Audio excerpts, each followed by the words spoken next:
Welcome to Chicago. SportstownChicago.com. O'Hare. Broadcasting live from Sportstown, Chicago. Broadcast home for your Windy City Bulls and Chicago Dogs.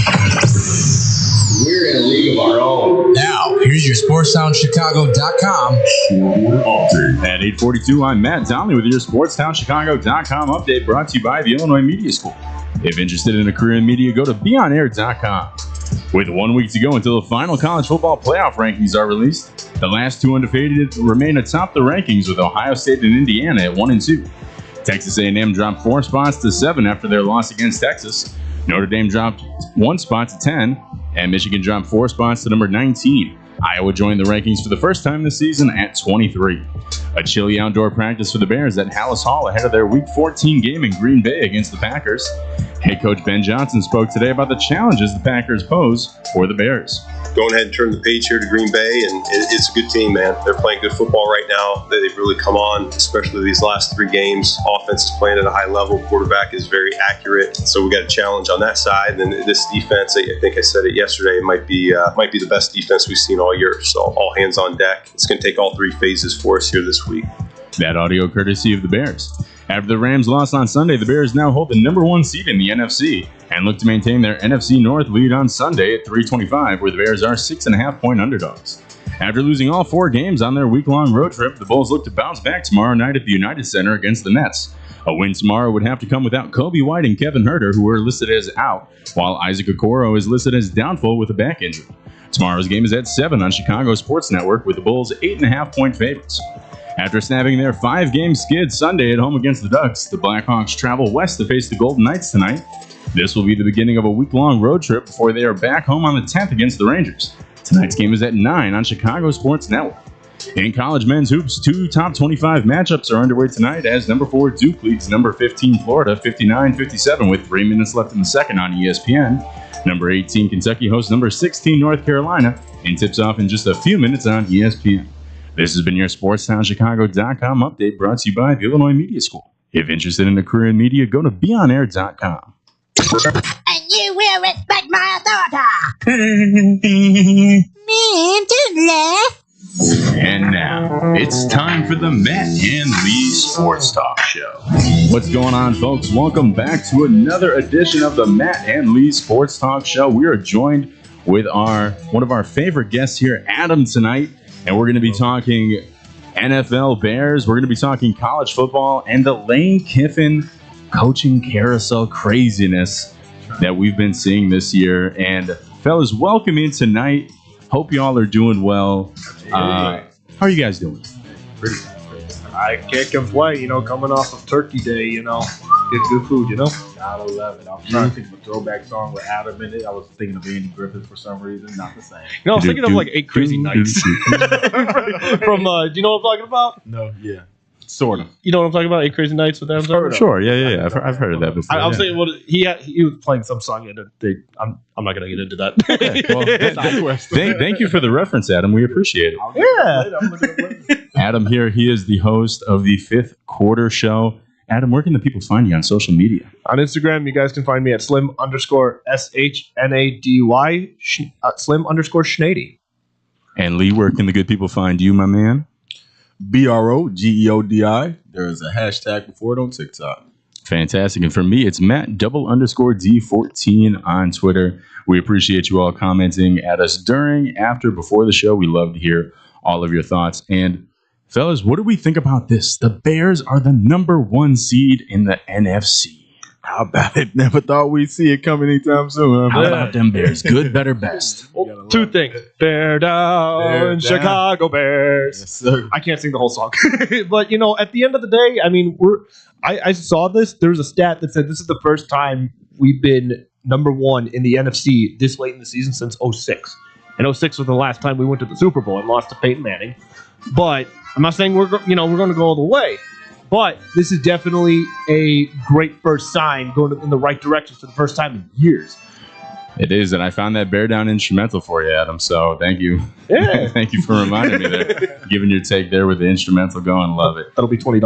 No, thank you. No, thank you. We are free of that here. On the house. Lee, what do you think about this? We are the Bears. We're here looking at the Bears, number 1 seed in the NFC, hold control of the NFC North as of right now. They have their own destiny in their hands.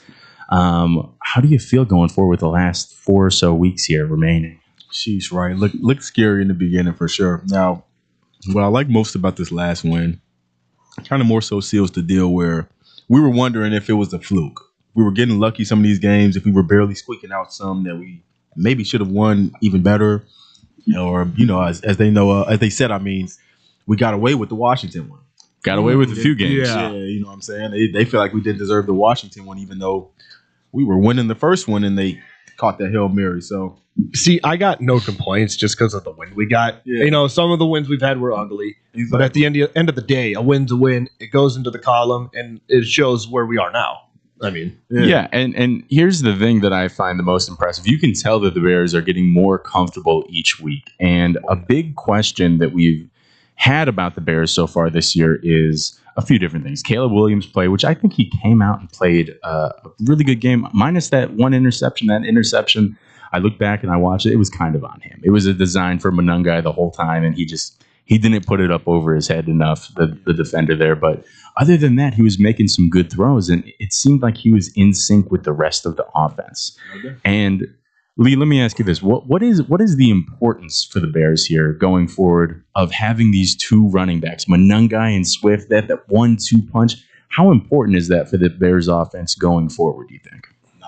I think it's super clutch. I think that it's been opened up more for what were once Caleb's struggles. We can't call them struggles anymore. Now it's just, typical push and pull of the defense, maybe, like you say, with that last interception. Probably could have saw some fault there, but I don't see him playing generally as rusty as the beginning, like just flat out making ill-placed decisions or holding the ball too long in the pocket. Last year you would see that. Yeah, definitely. Holding the ball too long in the pocket and just – or even running backwards for some reason. He's more decisive in the pocket, but he's also able to have that scrambled ability where you've got 3 guys on top of you, and he can find a way to sneak out of that as well. Definitely. Mahomes, kind of like Mahomes-esque a little bit. Yeah, for sure. Yeah, he threw a pass that reminded me, running to the right, threw it to the left. Yeah. Yep. It reminded me of Mahomes as well when he was scrambling. And, he's going for that first down marker. He's being chased by those 2 defenders, and he holds it out. Yeah. Right? You always see Mahomes do that.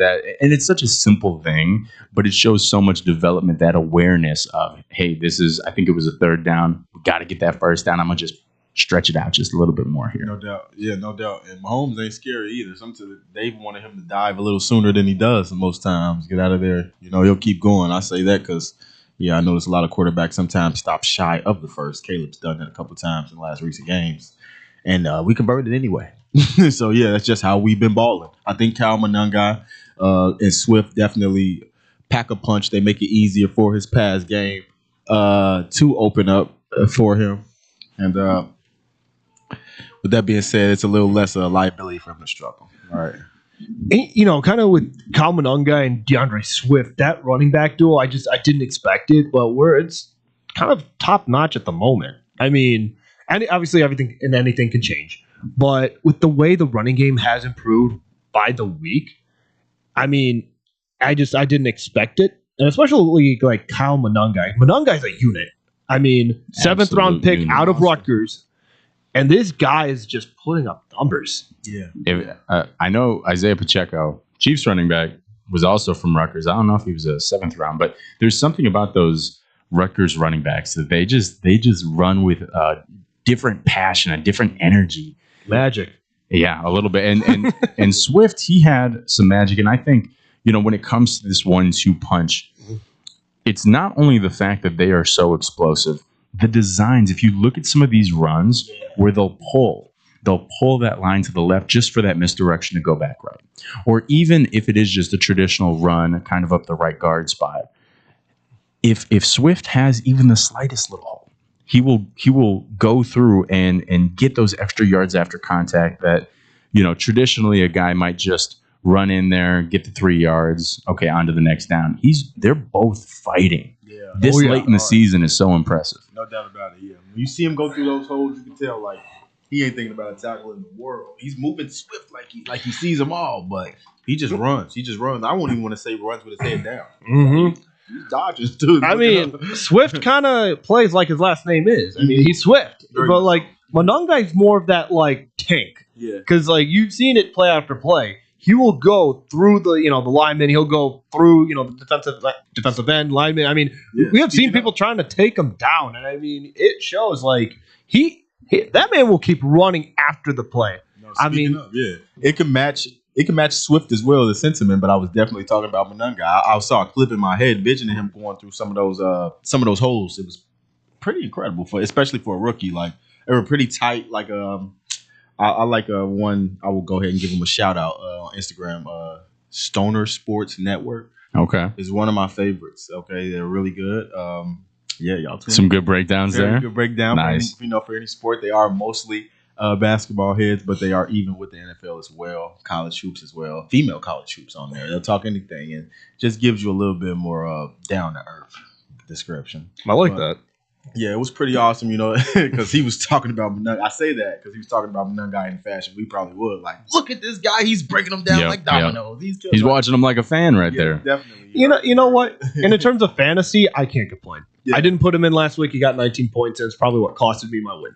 Check it out. But aside of that, I love to talk about the Eagles just a little bit, just all in all. I think for the Bears, this was kind of like, can you prove it to us that you can beat like Super Bowl tier teams, and not just beat these mediocre teams by a field goal. Yeah. And the Bears have shown, at least me, that they can. Yeah. And also, the Eagles did not play well that game. They lost Lane Johnson to injury, so that doesn't help as well. But we also stopped the tush push. Yeah, that's an impressive thing to do. And let's talk defense here for a second as well, because it's truly impressive. And I know that the Eagles were struggling a little bit coming into this game offensively, and I know that there was some scrutiny around the Eagles' offensive game plan. But I want to talk about how selectively aggressive the Bears' defense can be. And there's one drive that they were able to stall for the Eagles that really sticks out to me. It was right at the end of the first, beginning of the second. And the Bears are up, and we're just coming off of a little rollout shot to Devontae Smith. I don't know if you remember that one. He runs it up to about the 28-yard line. It's about a pickup of 20. And so they've got some good momentum. Barkley, he's breaking through for about a 5-6 yard gain. It's looking like that momentum is swinging. And then we see a few key things here. They pitch it out to Barkley, and Austin Booker gets off a chip and a pull block, and he's able to tackle for the loss.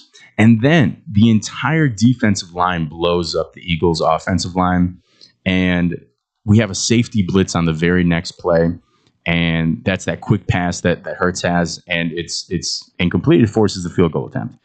And so I want to ask Adam here, what importance does the Bears, on both sides, but specifically on the defense, the trenches play when it comes to this aggressive? Because we talk about Byard and his interceptions. We talk about Wright and the fumble recovery. We talk about all these cool things on the back end.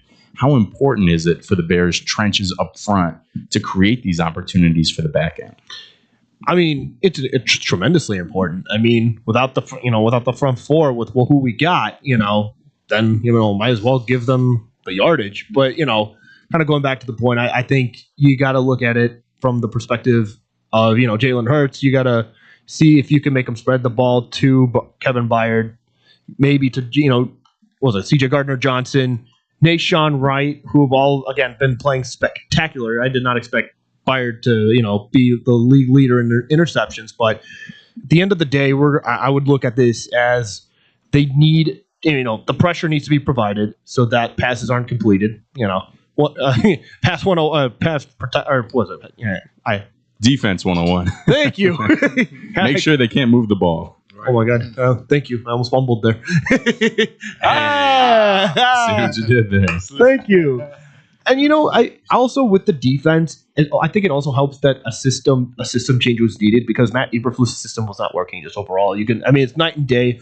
Dennis Allen, former head coach of the Saints, comes up, becomes the defensive coordinator, and has just shifted that culture on the defensive side of the ball just tremendously. And, we're providing more pressures, more sacks. And, these players are just, they're buying in as well. So. And last thing before we move on here, with Ben Johnson in his first year as a head coach, we see these oftentimes where a new coach comes in. Yeah. And it's the fun story of the league, right? This team, and we kind of see it with the Patriots a little bit this year too, where, wow, these guys are rising up. They were bad last year. Now they're good. Like, they could do anything. They're riding on cloud nine. And then it always eventually kind of crashes. We don't see these types of teams that the Bears are right now. We don't see them go super duper far. We saw that with the Lions for a couple of years where they were, the miraculous Lions coming out of nowhere, and then they fall in the playoffs. They do. Do we think that the Bears have realistic, and I know it feels good right now to be 9-3, number one in the NFC. Yeah. Do we think that they have an actual chance of going to the Super Bowl this year? I'd say expect the unexpected, more or less, because you got the Rams. The Eagles can come back at any time, I'd say, once they get a little bit more healthier. With the Bears, this is the first time in a long time we've been number one in the NFC altogether. So I'd say cautious optimism. Okay. Great way to look at it. It's good. Lee, what do you think? I definitely would say the same thing, taking it day by day or week by week with these guys, and technically quarter by quarter. These guys sound so distant. Like I'm just hoping on some strangers. With our Bears family, they're doing great. I do believe in them. I am shell shocked from all the years of believing in them, believing in Chicago. So kind of feels like a fever dream. I don't let it waver, obviously, but I just don't get too excited. I definitely want to, more as I learn about this game as well. Yeah, I get a better idea of how dominant I think they can be. Right. You know what I mean? But as of right now, out of 10, if I was to rate their chances against top-notch teams and being a champion contender, 8. 8? That's good. Yeah. I've been very impressed with how they've done this entire year so far. I am not going until they can beat the Packers this year, and especially at Lambeau. If they can beat the Packers at Lambeau this upcoming week, I think they can do anything. Might win it all. But exactly. I just want to say one little nugget here. Yes, sir. If we can beat the Packers at Lambeau with Matt Eberflus, what's to say we can't beat him with Ben Johnson the way we've been playing? Yeah, that's true, and we'll see. We'll see what happens. But that's why we play the games, so that we can see 100. how they're going to be doing this Sunday here. Adam and I surprisingly survived rivalry week. We'll discuss our favorite moments from this past weekend and takeaways heading into the conference championship weekend this Saturday.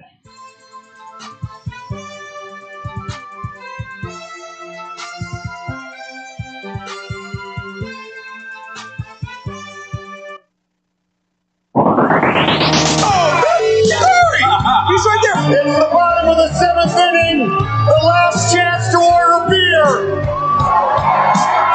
But we didn't come here to drink beer. We came here to win this ball game. Chicago's so lucky. SportsTownChicago.com. 1, 2, 3 into the 4. Pizza at your house and you can get it at the store. Uh-oh, here we go. Chicagoland area. Little Caesars is heating up for the summer. Try our new Crazy Puffs, $3.99. Walk-in or delivery. 7 days a week. 4 p.m. to 8 p.m. filled with cheesy mozzarella pepperoni pizza sauce, buttery garlic flavor drizzle, Italian herb and Parmesan seasoning, deep dish Detroit style pizza $7.99, super cheesy bread $5.99, hot and ready combo $12.99, and for your daily deals, go to LitCaesars.com. Oh, Little Caesars, with our crazy puffs and cheesy dreams, you light up my soul with your pepperoni schemes. With every slice we share, with every moment we did in this piece of love affair, so you didn't hear that just here. You don't want to miss out on these delicious deals. Visit your Chicagoland area Little Caesars today. Cheese, cheese, cheese. Nobody does food better than our friends south of the border. If you're looking for delicious, authentic Mexican food in Chicagoland's backyard, check out the Topos restaurant. Try their quesadillas, burritos, or my favorite, the 3-taco combo with steak and extra chipotle salsa. Muy caliente! They even have breakfast for early risers. Topos is the highest rated Mexican restaurant in Naperville on Yelp. Once you try it, you'll understand why. Visit totoposnaperville.com for their menu, special offers, and online ordering on Grubhub. Pickup or delivery. Topos Restaurant. Open nightly until 8:30. Closed on Sundays. Located next to the Jewel on Aurora Avenue in Naperville. Experience fresh, homemade Mexican at the Topos Restaurant. I got an affordable family-owned restaurant for you that won't cost you an arm and a lamb. It's Goodies in River Grove. My Goodies order never changes. A gyros, not a gyro. Smothered in sauce and hot fries on the side for less than $9. If I'm really starved, I'll add a chicken kebab to my order. Looking for more? Try a juicy cheeseburger, Chicago-style hot dogs, or a toasty corned beef melt. I can walk in 7 days a week, dine with my family, or call 708-583-1700. Pick it up and enjoy it at home. Can't stop in? Not a problem. Goodies delivers through Grubhub, DoorDash, and Seamless. Goodies is located at Cumberland, Belmont, River Grove. Goodies bring authentic Greek food to the Chicago. It's the summer of coffee at Dunkin' Donuts. To reach peak summer mode, you need your summer coffee, like a smooth loose s'mores frozen Dunkin' coffee, a refreshing butter pecan iced coffee, or a sweet coconut cream pie cold brew. What could be better than iced frozen coffee on a hot summer day? Nothing. Dunkin' Donuts has all your favorite flavors this summer. So come enjoy the summer of coffee and keep cool out there, kids. America runs on Dunkin'. Price and participation may vary. Limited time offer. Looking for a great bargain? Want to find cool collectibles? Need to get fresh fruit and vegetables for the family? Come on down to Swap-O-Rama. 3 great locations, 42nd and Ashland in Chicago, Melrose Park in Ulsan, with hundreds of indoor and outdoor vendors selling clothing, tools, electronics, and much, much more. Have stuff for sale? Become a Swap-O-Rama vendor and turn your hidden treasure into cash. Visit their website for market days, hours, and vendor information. Go to swap-o-rama.com. Swap-O-Rama, the first name in flea markets.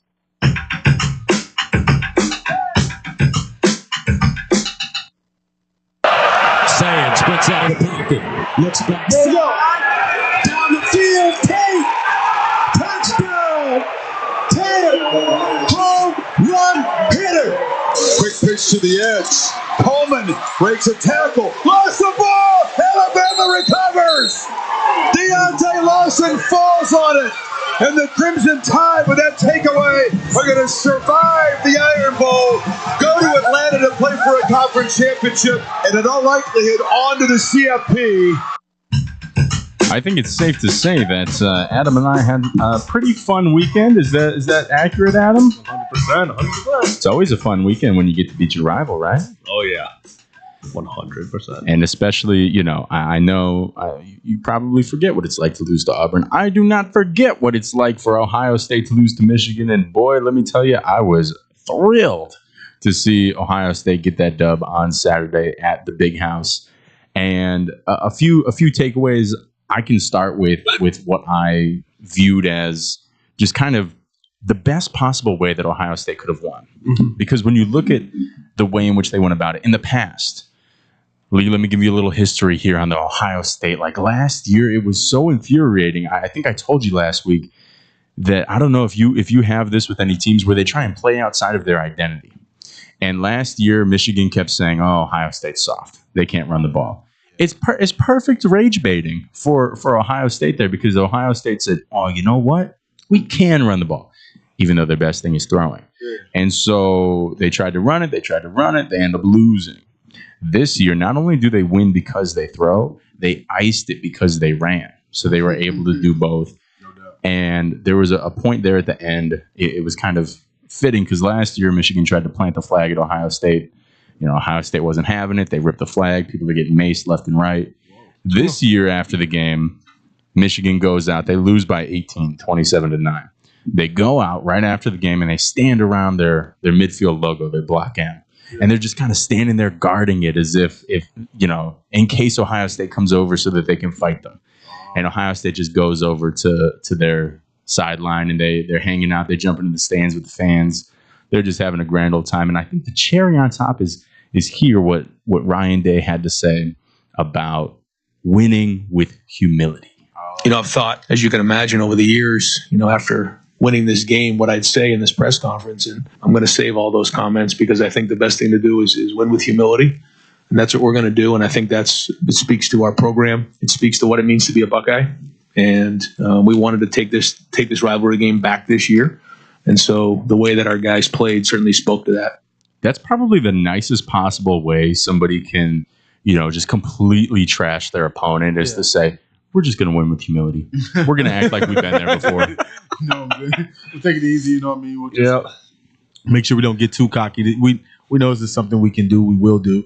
And we'll just make sure you don't see us too over boisterous. We'll only make it 27-9.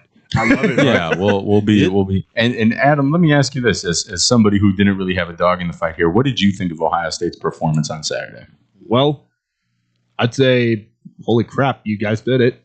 For one, because the game. I know we talked about it before the show started. Probably the biggest rivalry in college football, and with two teams, whether they have a good season or not, for some reason, you kind of get those levels balanced out. And, it's not every single rival game that happens. But it seems like with Michigan and Ohio State, that's the case. Because, last year, they weren't going to make it to the CFP. They beat you guys, but yet you guys went on to win the national championship. So, you also have Cardale Tate. You also got Jeremiah Smith. Julian Sandwich. Man, come back to Alabama. Come on. No. No. Fair enough. We got him. Finders, keepers, losers, weepers. We got him and Caleb Downs. No, thank you, sir. Hey, man, we'll make a trade. You can't trade anything for that. The overall performance has just been spectacular. I think it's been a long time coming. It's been brewing for a while, and you're like, you know what? We've had it. And you guys just laid the final nail in the coffin and just blew them out pretty much. The score didn't say it, but you guys, it was just all Ohio State. And I've heard a lot of people say this, that, going into this game, that Sharon Moore actually had more pressure on him than Ryan Day, which I don't think was true necessarily, because Ryan Day, if you lose 5 straight to Michigan, even if you did just win the Natty, you're not on the hot seat necessarily, but people will probably momentarily forget that you just won the national championship and be really mad about that. But Sharon Moore, coming into this game, he was the interim for the 2023 game, which doesn't even go on his record technically. That's still technically a Jim Harbaugh win. And then last year, with all of Jim Harbaugh's players, he wins, in a kind of miraculous fashion for Michigan.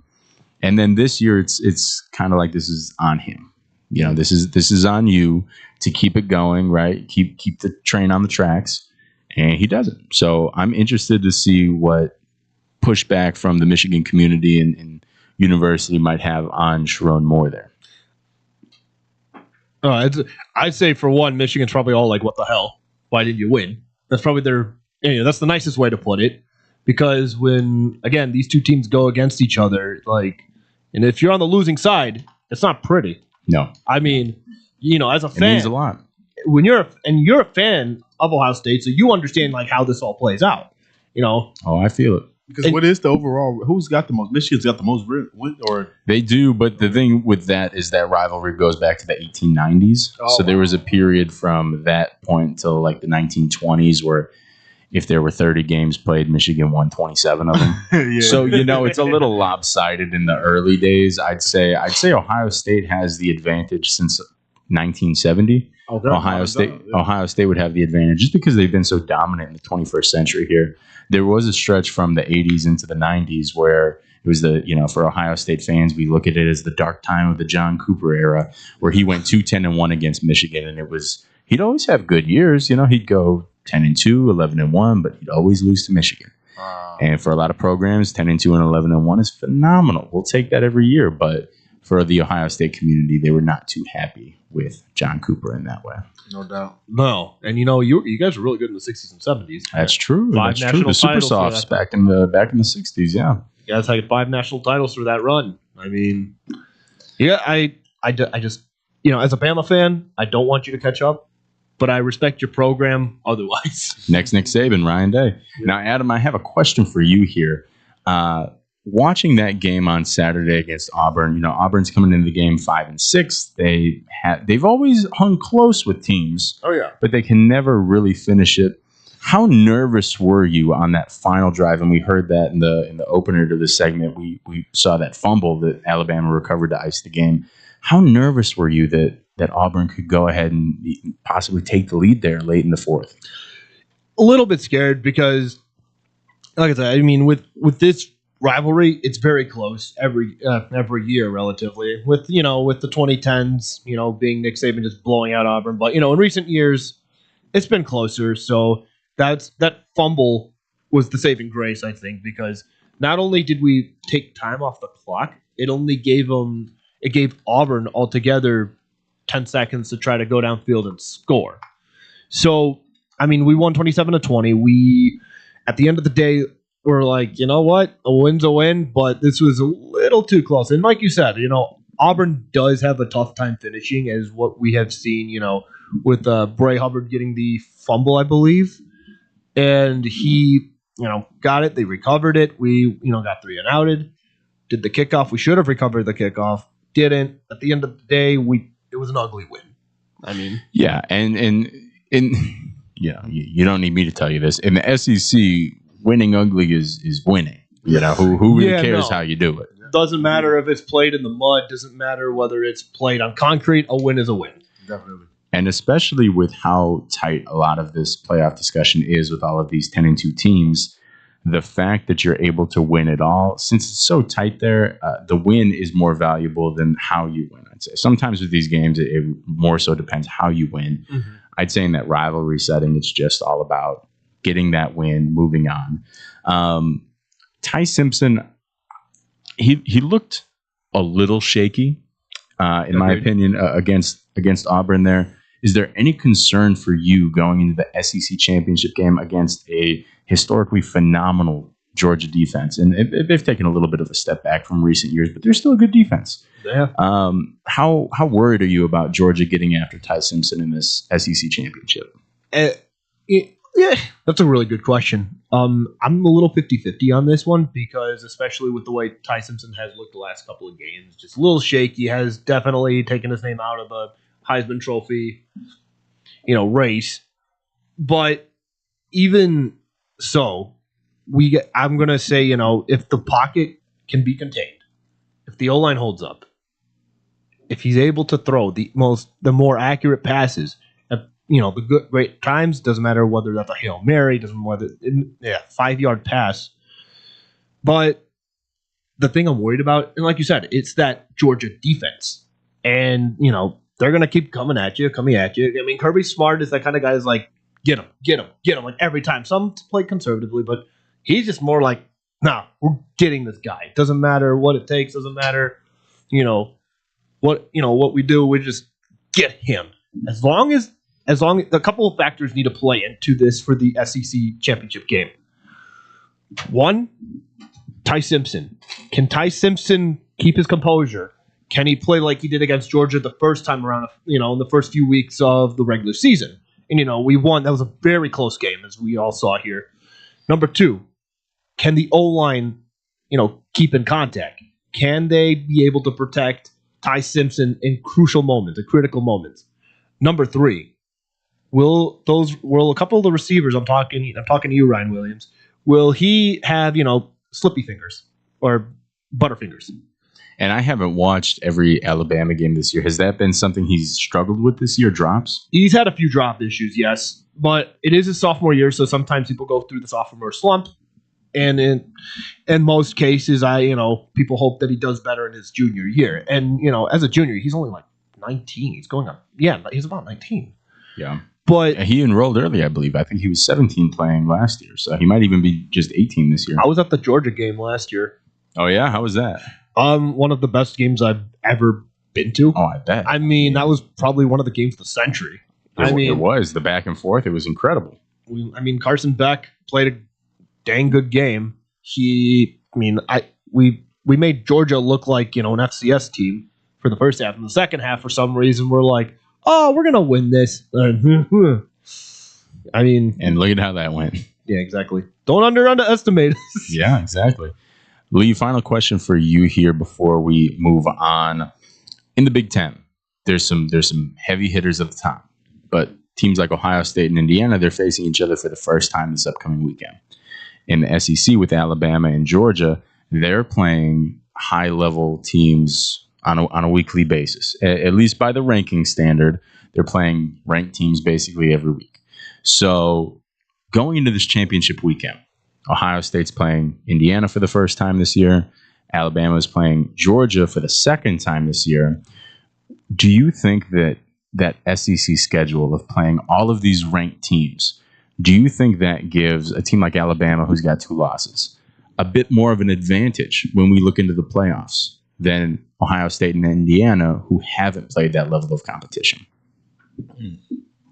Wow, that is a great question. Actually, I would say, yes, I think Alabama probably has a little bit of an advantage with how the rankings work, but technically speaking, with them having those, I think they have the most losses in that category, right? So they do, correct. Ohio State and Indiana are undefeated, and then Georgia's got the 1 loss. Oh yeah. So I mean, to Alabama. Yeah, they're kind of most on the hot seat, but there's never been anything wrong with a fire under your ass. Excuse my language. So it could probably be the benefactor for them. You know what I mean? It could be the difference for sure. Teams come into the field probably thinking, oh, well, we're not dealing with a child's play with these guys, but this is the least competition. I'm doing air quotes for whoever's listening. This is probably the least competition out the fray, and maybe they'll come in slipping like people do against the Bears. Also, with these ranked opponents, according to the CFB and the CFP committee, I mean, fatigue can also play a part in this. Definitely. I mean, Bama, I think with Oklahoma, just real quick, I think we were tired. I mean, when you beat 4 ranked opponents in a row, it's not an easy feat. And that also, you get exhausted. So, I mean, we were off a little bit that day. So, I mean, with these championship games, I expect the unexpected.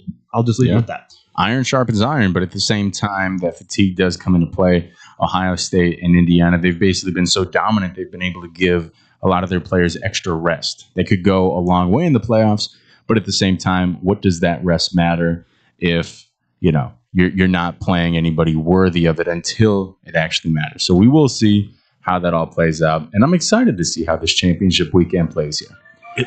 I just got to ask, is the Lone Star Showdown, is that just a pebble to the boulders? It wasn't mentioned, huh? You mean Texas A&M and Texas there? A&M. That was a good one. And A&M dropped some spots for that too. And I called it. I'm not going to brag on this. I called that earlier that Texas would beat A&M.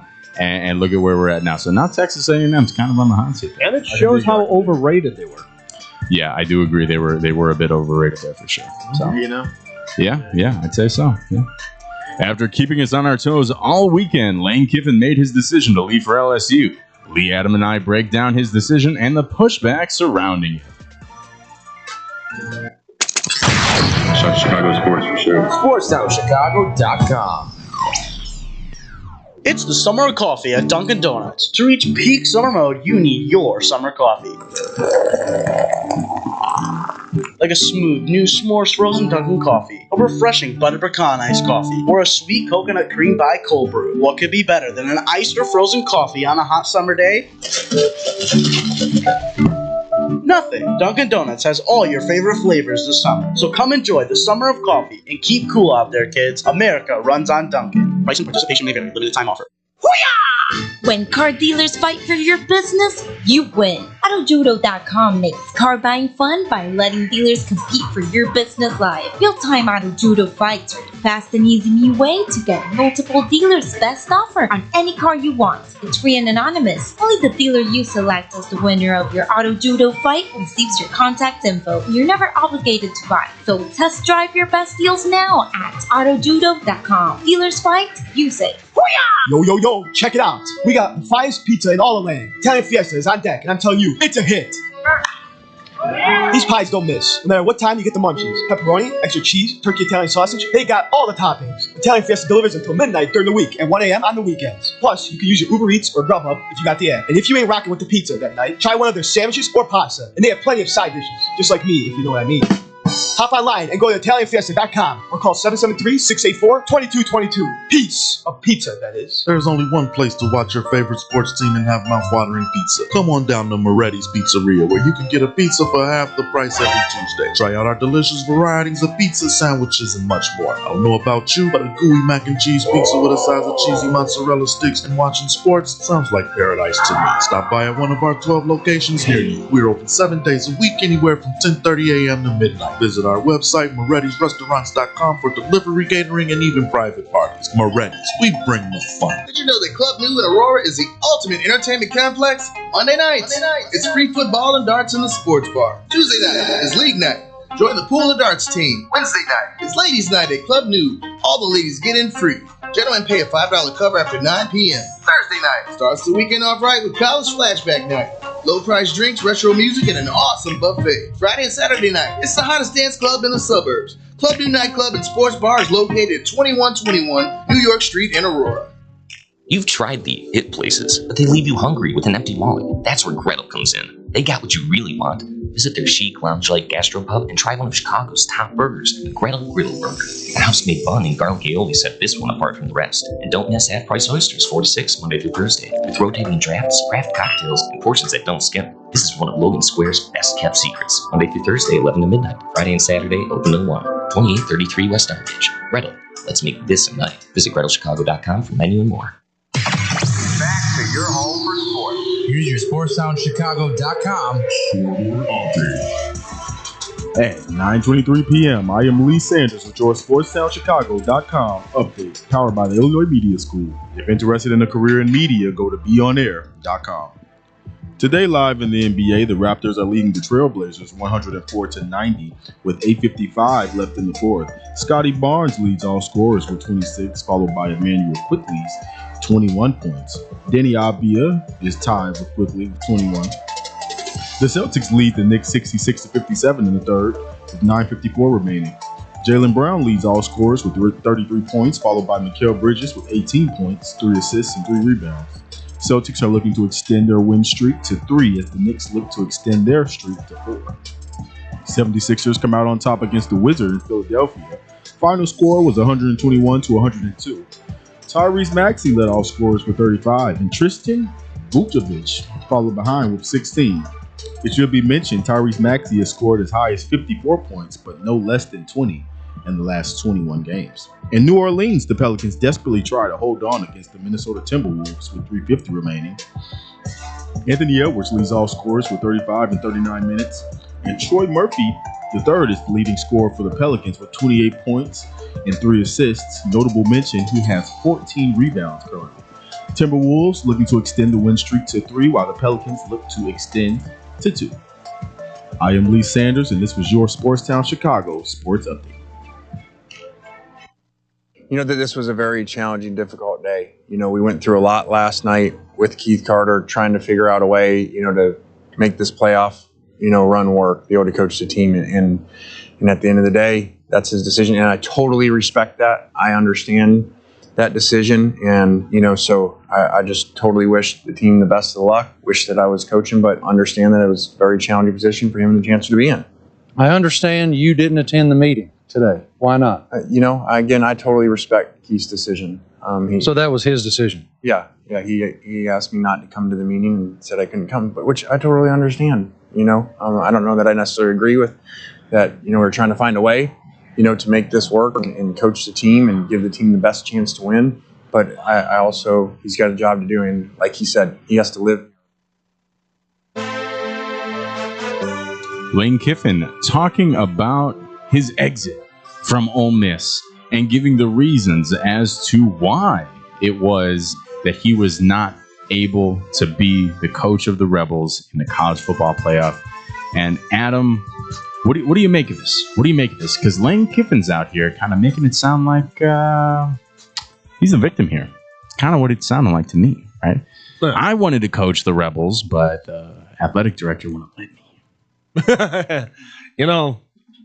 Hey, maybe if we have his number, maybe they'll give us a call. Maybe we get lucky. Yeah, maybe.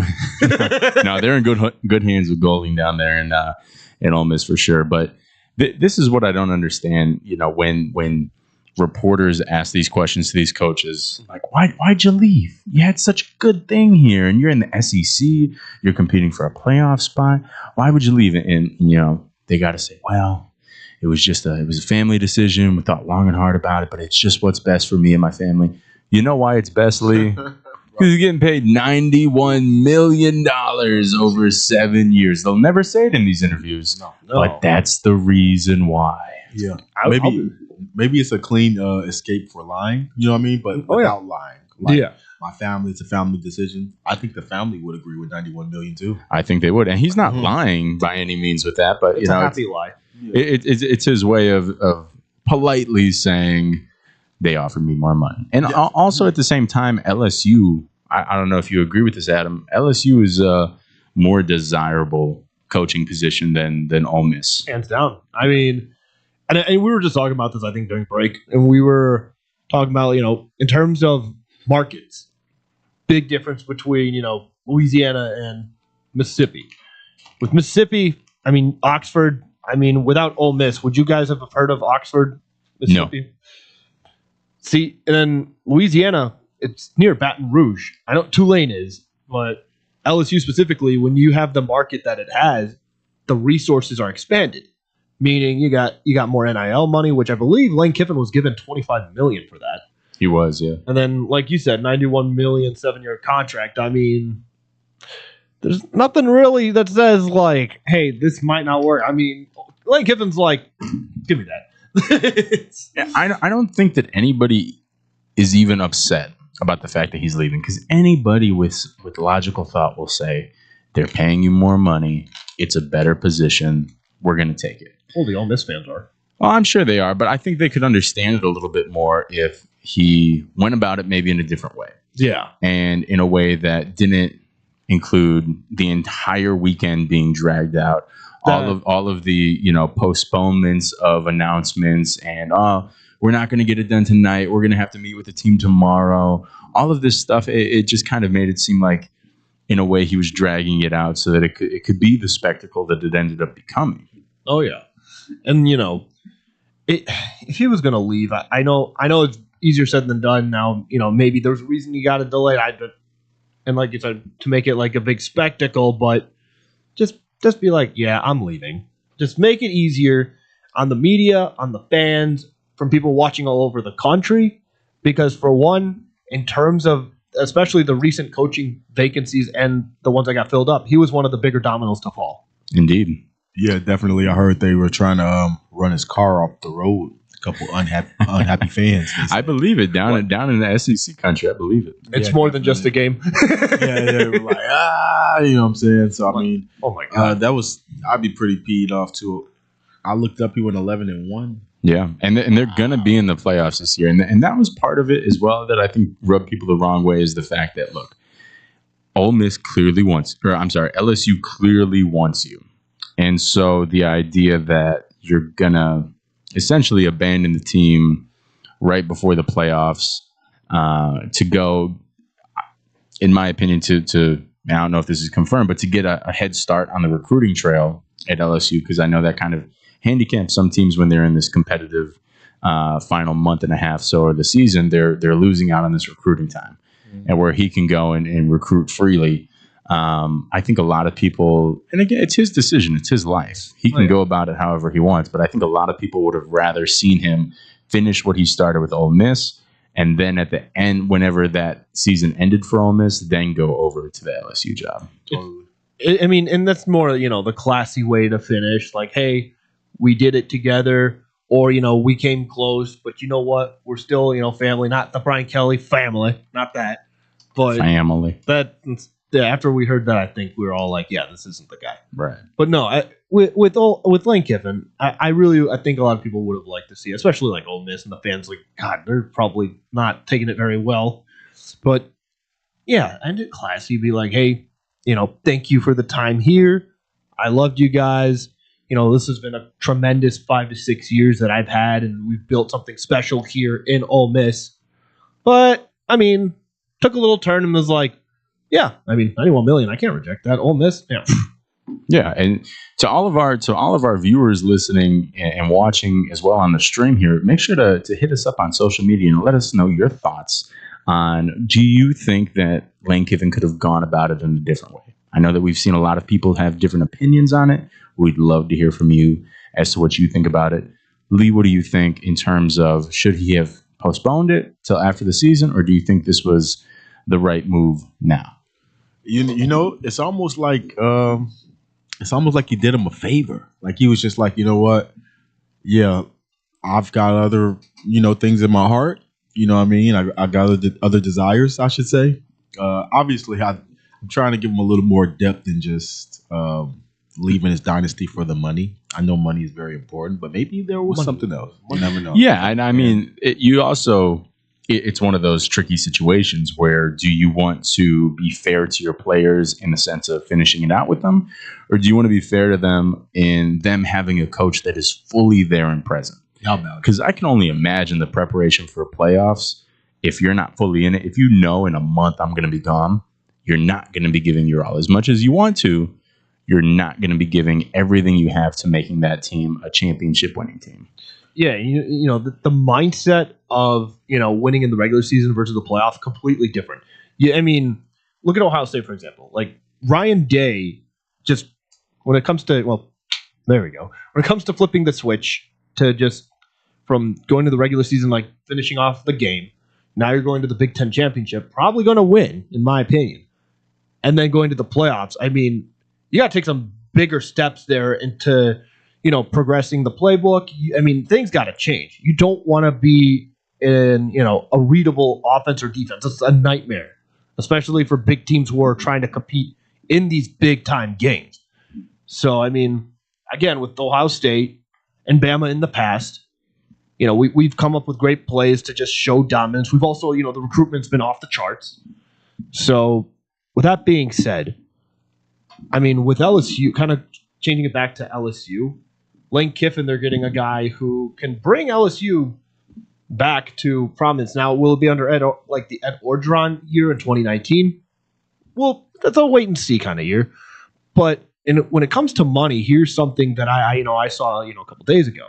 They're still on the hook for Brian Kelly, obviously, because they bought out the contract, and they're still apparently on the hook for Ed Orgeron's contract. Oh yeah, they've got a little bit to pay on him too. And imagine this. How much bigger would that contract have been if they weren't on the hook for those two? And my final thoughts here is Lane Kiffin's never won a playoff game as a head coach. As a coordinator, he has. As a coordinator, he has, but as a head coach, he's never won a playoff game. No doubt. And I said this in a previous show. I get that he's a great coach. I get that he's a great offensive mind. But why are you spending over $100 million of your state's budget? Because the governor is involved with this as well. Oh, yeah. The governor is involved as well in hiring this hiring process here. I don't know. It just seems a little risky, especially since he might flee as well. He likes to jump around from team to team, and maybe he'll settle down here, but maybe he won't. Yeah, right. The saga continues. It's funny because I'm just glad he didn't do a Kevin Durant. Go to the winning team. At least they're both still kind of even, and if anything, Ole Miss is doing better, right? Right. So hey, I don't know, but I definitely I wonder as well because I can't imagine the effect that had on the players if they even knew. If he dropped it on them a shocker, that's even worse. I think they had an idea, but just the way in which they went about it probably rubbed them the wrong way. Adam, final thoughts on this? We'll have to see where Lane Kiffin takes LSU, all things considered, because, again, Ed Orgeron 2019, Lane Kiffin, I don't know if it's up to what that was, but that's just phenomenal recruiting. We'll have to wait and see. I think LSU will be back to an extent, but it'll take a while.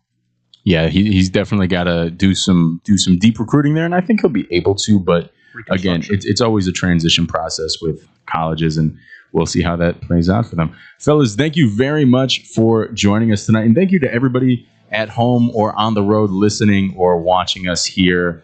Lee, one more time, where can the fine people find you? Y'all can look me up at BROGEODI. It's Bro Giodi on all handles. Adam, where can they find you, sir? They can find me on Instagram at slim_SHNADY. That is slim_Schnady. Always a pleasure with you. Yes, sir. Thank you very much for coming on. And for me, it's Matt_D14 on Twitter. That's 2 underscores. Thank you once again, everybody, for tuning into our show tonight. We will be back again tomorrow talking some NBA. Have a fantastic rest of your night and drive home safely.